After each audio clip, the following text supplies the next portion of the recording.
ሰዓት ከመይ ጌርና ንቆርፅ ናይ ዩቱብ እስካብ መጨረሻ ተኸታተሉ። በተለይ ልጀመርቲ ሰላም ሰላም ናይ ዜዱ ዩቱብ ቻናል ተኸታተልቲ ክቡራትን ክቡራንን ኣሕዋቴን ሓቴን ከመይኒኹም ድሓን ኢኹም? ኣነ እግዚአብሔር ይመስገን ድሓን እየ። ክቡራት ኣሕዋተይ ሎመዓልቲ ከዓ ከመይ ጌርና ናይ ዩቱብ ሰዓት ንቆርፅ 4000 መሊእናሲ ከመይ ጌርና ሰዓት ንመልእ እየ ሒዘልኩም መፅእ ዘለኹ በተለይ ልጀመርቲ ማለት እዩ። ክቡራት ኣሕዋተየ ቅድሚ ናፍታ ቪድዮ ማለይ ግን ሓላላተይ ንዛ ቻናለይ ሓድሽቲ ዝኾንኩም ላይክ እና ሳብስክራይብ እናገበርኩም ክትታውዕኒ ብትሕትና ይላወ ክቡራት ኣሕዋተየ። ስለዚ ላብኣ ከብለኩም እየ ላፍታ ቪድዮ እሞ ክስካብ መጨረሻ ከዓ ተኸታተሉ። መጀመርታ ርኢኹም ክስካብ መፈፀምታ ከይረእኹም ኣይትርእይዋ እዛ ቪድዮ ማለት እዩ። ንዓኻትኩም በተለይ ልጀመርቲ ማለት እዩ ኣቶም ሞነታይዝ ዝኾንኩም ንዓኻትኩም ኣይትምልከትን እያ። ግን ኣቱም ዘይኮንኩም እኒኹም 4000 መሊእኹም ሰዓት ክትቆርፁ ደሊኹም እሞ ድሓር ሞነታይዝ ክትኮኑ ዝደለኹም ኣሕዋተይ ግን ንዓኻትኩም እያ እዚኣ እሞ ክስካብ መጨረሻ ተኸታተሉ ክቡራት ፋሚለይ። ስለዚ ኣሕዋተይን ሓተይን ናብኣ ከብለኩም እየ ማለት እዩ። መጀመርታ ላብዚኣ ንኸድ ላብ ክሮም ማለት እዩ። ላብ ክሮም ኢኹም ትኸዱ ክቡራት ኣሕዋተይ። እዚኣ ክሮም ላብ ክሮም ብክሮም ኢና ንኣቲ ማለት እዩ። ብጓጉለ ይኾን እዩ ክቡራት ኣሕዋተየ። ግን ኣነ ብክሮም እየ ክሪአኩም መፅእ ዘለኹ ሓላላተይ። ይኸው ኣነ ናብ ክሮም ኣትየ እኒኹ ክቡራት ኣሕዋተይ። ኣብዚ ዝኒኦ ንፅሕፍ ዩቱብ ስቱድዮ ኢልና ንፅሕፍ ማለት እዩ። ዩቱብ ስቱድዮ ኢልና ኣብዚ ንፅሕፍ ስቱድዮ ኢልና ኣብዚ ንፅሕፍ እሞ ድሓር ግን ናብኣ ክወስደና እዩ። ኣነ ስለ ፅሒፈያ ዝፀናሕኩ ግን ንዓኻትኩም ንምርኣይ ችግር የብሉን ኣውፅእያ እኒኹ ማለት እዩ ክቡራት ኣሕዋተይ። ዩቱብ ስቱድዮ ይኸው ክቡራትየ ምእንቲ ክረአየኩም ኣድምቕ ከብለልኩም እየ ክቡራት ኣሕዋተይ። ይኸው እትርእይዋ ዘለኹም ኣብዚኣ ሎጎን እትብላ መጀመርታ ተኣትዩ መጀመርታ ኣብዛ ላዕልኒያ ዩቱብ ስቱድዮ ንሪኢኹም ኣብዚኣ እኒኣ ማለት ዩቱብ ስቱድዮ ትብል ትረኽቡ እሞ ካብኡ መበል ካልእቲ ኣብዚኣ ሎጎን ትብላ ትነኽኡ ማለት እዩ። ንዓኻትኩም እየ ኣድሚቕ ኣቢለልኩም እኒኹ ማለት እዩ ክቡራት ኣሕዋተይ። ኣብዚ እኒኣ ኣድሚቐያ እኒኹ ማለት እዛ ሎጎን ትብላ ኣብዚ ከይትጋግዩ ማለት እዩ። ምክንያቱ ኣብዚ ብዙሕ ፅሕፈታት ስለ ዘሎ ከይትጋገዩ ክስካብ መጨረሽታ ርእይዋ ማለት እዩ። እዛ ንነኽኣ ዘለኹ ሎጎን እትብላ ንዓኣ ማለት እዩ ክቡራት ኣሕዋተየ። ስለዚ ክወቕዓ እየ ናብኣ እዚ ልንዮ ክቡራት ኣሕዋተይ ይዘርሎ እዩ። ግን ቀስ ኢልኩም ተፀበይዎ ክስካብ ዘእትወኩም ማለት እዩ። ይኸው ናተይ ማለት እዩ ክቡራት ኣሕዋተይ ከምዚ ኢሉ መፂ እኒኦ ማለት እዩ። ካብኡ ኣብዛ ዝኒኣ ትረአየኩምላ ኣብዚኣ ኣድሚቕ ከብለልኩም እየ። ካብኡ ኣብዚኣ ማለት እዩ ክቡራት ኣሕዋተይ ምእንቲ ክረአየኩም ኣድሚቐያ እኒኹ ኣብዚኣ ማለት እዩ ክቡራት ኣሕዋተየ። ምእንቲ ክረአየኩም ንዓኻትኩም ኣድሚቐያ እኒኹ ዘን መጀመርታ እዛ መበል ካልእቲ እዛ መበል ሳልሰይቲ ማለት እዩ ክቡራት ኣሕዋተይ። እዛ መበል ሳልሰይቲ ኢኹም ትነኽኡ እዛ ካራ እኒኣ ማለት እዩ ክቡራትየ። ኣብዚ ከዓን ከይትጋገዩ ብደንቢ ማለት እዩ ቤተሰብ። ስለዚ ክስካብ መጨረሽታ ተኸታተሉ ማለት እዩ ጋይስዋ።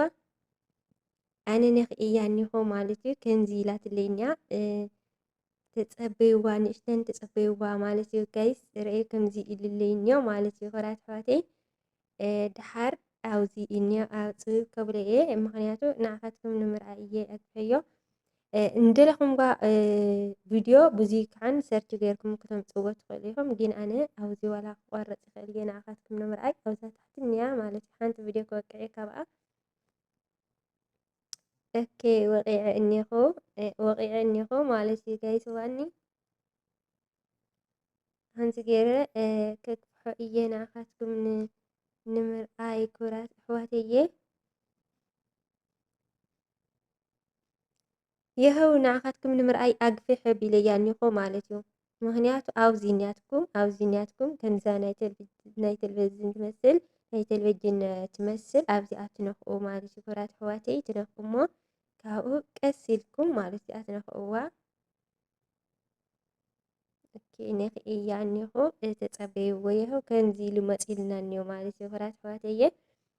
ከምዚ ኢሉ ብልመፀልና ኣብኣ ናሃለኹም እየ ከሪአኩም ምክንያቱ ምእንቲ ንፅር ክኾነልኩም ማለት እዩ። ካብኡ ንሳ ብልነኽኣኹም ኣብዚ ኒያትኩም እዛ ካራ ትመስል ማለት እዩ ትሬም ካት ትብላ ትሬም ካት ትብላ እዚኣ ትነኽእዋ ማለት እዩ ኩራት ኣሕዋተየ እዚኣ ማለት እዩ ቤተሰብ ትነኽእዋ እሞ ድሓር ከፅባእ እየ ማለት እዩ።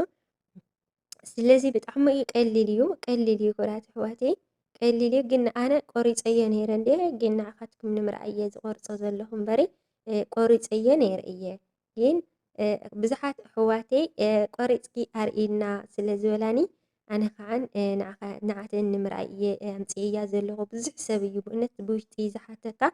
ስለዚ ክቡራት ኣሕዋተይ እዚኣ ትነኽእዋ እሞ ድሓር ከምዚ ኢለይ እኒኦ ማለት እዩ ቤተሰብ። ስለዚ ኣብዚ ማለት እዩ ከፅባእ እየ ይኸው ከምዚ ገይረ ኣፅብያ እኒኹ ማለት እዩ ዝርእይዋ እዛ ንቆርፃ ቪድዮ ማለት እዩ። ከምዚ ጌርኩም ስሕብ ተብልዋ ንእሽተን ይኸው ስሒበያ እኒኹ ኣብዚ ማለት እዩ። ብደንቢ ተጠንቂቕኩም ኢኹም ኣብዚ ትቆርፅዎ ማለት እዩ። ምክንያቱ ሲ ታዲ መስልኩም ሓላላተይ ላብኡ ሸር ክንገብሮ ከለና ብዙሕ ስለለይረአ እዩ እና ክርድአኩም ተስፋ ይገብር ከምዚ ኢሉ እኒኦ ማለት እዩ ኩራት ኣሕዋተይ። ስለዚ ኣነ ክቆርፃ እየ ኣቋራርፃ ተደለኹም ብድሕሪት ትቆርፁ ትኽእሉ ተደለኹም ከዓን ብዚ ብቅድሚት ትቆርፁ ትኽእሉ ማለት እዩ ኩራት ኣሕዋተይ እና ዘይ ኣነ ብድሕሪት ክቆርፅ እየ ስለዚ ርእይዋ ማለት እዩ። እዚኣ ላብኢኹም ትስሕብዋ መሲልኩም ቃስ ኣቢልኩም እዚኣ ማለት እዩ ላብዚ ስሕብ ተብልዋ ይኸው ክንደይ ኣብፅሕያ ንለኹ 15 ደቂቃ ፅሕያ በቃ ኣይንሎ 30 ደቂቃ ክገድፋ እየ ስኸላይ ማለት እዩ ጋይስዋ ርኢ ከምዚ ጌርኩም በቃ ትቕንስዎ ትውስኹ ትቕንሱ ትኽእሉ ኢኹም ብኢድኩም እናስሓብኩም ማለት እዩ። ትውስኹ ትቕንሱ በቃ ላኻትኩም ንምርኣይ ማለት እዩ። ርኢ ፅሕፈታት ኣበይ ኣውፅሕየኒ ክረአዩ ይኸው ማለት እዩ ኣኽልኒ እዩ እንዚ ጌረያ እኒኸ እዚ ኣብ ምንታይ ኢኹም ትነኽኡ ማለት እዩ። ኣብዚ እኒያትኩም ድምቕቲ ከምፀልክም እየ ማለት እዩ ጋይስዋ ስሕብ ካብላየ ዝርዝረይ ተተሪኣትኩም ኣብዚ እኒያ ፀላም ድምቕቲ ማለት እዩ እዚንያ ሴፍ ትብላ ንዓ ንኽኢኹም ትወፁ ማለት እዩ ኩራት ኣሕዋተይ ንዓ ንኽኢኹም ትወፁ እዛ እዚንያ ፀላም ሴፍ ትብላ እዚኣ ማለት እዩ ቤተሰብ ረእይወን እዘን ፅሕፈት ባዕለን ናማተይ ስለለይብለይ ኣነ ናማተይ ኣይብለይን እየ እዚ ናይ ባዕለይ ስለዝኾነ ናብ ባዕለይ እየ ፍርቂ ቆሪፃ ሪአኩም እኒኹ ማለት ምክንያቱ ናማተይ ክእቲ ስለዘይደለኹ እየ ኩራት ኣሕዋተይ እምበይ ንስኻትኩም ግን እቲ ናብ ባዕልኩም ኣተሪፍኩም እቲ ናማትኩም ክትቆርፅዎ ዘለኩም ማለት እዩ ቤተሰብ። ስለዚ እዚኣ ትመስል ማለት እዩ ኩራተይ ኣድመ ቀቢለማ ስሕብ ካብላሞ መጀመርታ ኦኬ ኣምፅያ እኒኹ ማለት እዩ ጋይስዋኒ ምንቲ ክረአየኩም እዩ እምበሪ ካልእ ኮነ እዚኣ እኒኣ ማለት ሴፍ ትብልዋ ማለት እዩ ኩራት ኣሕዋተይ ሴፍ ትብልዋ ሞ ኦኬ ለለ ኣብዚ ሴፍ ኢለያ እኒኹ ኣብዚ ነኩም ለለ ደጊምኩም ማለት እዩ እዚኣ ደጊምኩም ንዛ ታሕቲ ወይ ከዓ ትነኽእዋ ኩራት ኣሕዋተይ ኣብዚ ብጣዕሚ ኢኹም ክትጥንቀቑ ዘለኩም ደጊምኩም ትነኽእዋ ማለት እዩ ኩራት ኣሕዋተይ ንዚኣ ደጊምኩም ኣነ ብባዕሊ እየ ዘርእየኩም ዘለኹ ደጊመ ክነኽኣ እየ ማለት እዩ። ቀስ ኢለ ዘርእየኩም ዘለኹ ብምስትውዓል ኩራት ኣሕዋተይ ኣብዚ ማለት እዩ የኸው ኩራት ኣሕዋተይ ርእይዋ ማለት እዩ ተቆሪፃ እኒኣ ኣብዚኣ እናትኩም ካራ ትመስል ፍርቃ ተቆሪፃ ከይዳና ድሕሪ 3 ደቂቃ 2 ደቂቃ ከዓን እታ ዝተቆረፀት ቪድዮ ኣብ ዩቱብኩም ከይድኩም ኢኹም ክትርእይዋ ዘለኩም ማለት እዩ። እታ ዝተቆረፀት ቪድዮ ኣብ ዩቱብ ከይድኩም ክትርእይዋ ኢኹም ማለት እዚ ግን ቀልጢፈ ይምልሲ ማለት እዩ። ንስኻትኩም በኢኹም ትወፁ ብዙው ዝኔ ታሕቲ እኔ ስኡል ተሪኹም ማለት እዩ ኩራት ኣሕዋተይ